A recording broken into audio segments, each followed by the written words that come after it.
ଭଲ जाई କିନ୍ତୁ ମୋ ପାଇଁ ଏବେ ବି ସେ ଡାଇଂ ପ୍ରୋସେସ ରେ ଅଛି ତାର ନିଶ୍ୱାସ ବନ୍ଦ ପଲ୍ସ ହାର୍ଟବିଟ୍ ସବୁ ବନ୍ଦ ମାନେ କ୍ଲିନିକାଲି ତାର ଡେଥ୍ ହେଇସାରିଛି ତାର ଆକ୍ଚୁଆଲ ଡେଥ୍ ହେଇନି ଲୋକଟା ଯେମିତି ଟିପିକାଲ ରୋଗରେ ପଡ଼ିଥିଲା ତାର କ୍ଲିନିକାଲ ଡେଥ୍ ଆକ୍ଚୁଆଲ ଡେଥ୍ ଜାଣିବା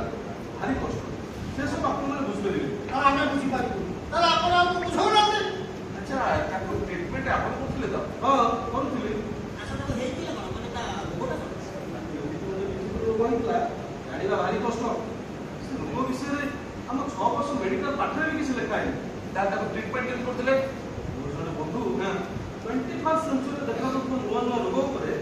ଆମେରିକାରେ ରହି ରିସର୍ଚ୍ଚ କରୁଛନ୍ତି ଆଉ ତାଙ୍କ ସାଙ୍ଗରେ ଭିଡ଼ିଓ କନଫରେନ୍ସିଂରେ କଥା ହେଇ ଯାହା ବୁଝିଲି ତା ଉପରେ ଅନୁମାନ କରି ଟ୍ରିଟମେଣ୍ଟ କରୁଥିଲେ ପେସେଣ୍ଟର ଜମା କୋପରେଟ୍ କଲାନି ତାର ଏମିତି ଅବସ୍ଥା ହେଇଥାନ୍ତା ମାନେ ଲୋକଟା ହସ୍ପିଟାଲ ଆସିଲା ବେଳକୁ ସବୁ ଠିକ୍ ଥିଲା ପଲ୍ସ ହାର୍ଟବିଟ୍ ଲଙ୍ଗ ସବୁ ଠିକ୍ ଥିଲା ତଥାପି ସେ କଷ୍ଟ ପାଉଥିଲା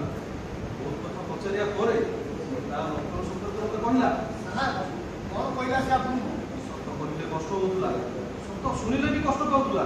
ଆଉ ମିଛ କହିଲେ ବି ଶୁଣିଲେ ସୁସ୍ଥ ହେଇଯାଉଥିଲା सीरियस प्रसंग चली चुप है अच्छा डॉक्टर राय तो आप से लोकटा को मिछ करने को एडवाइस देले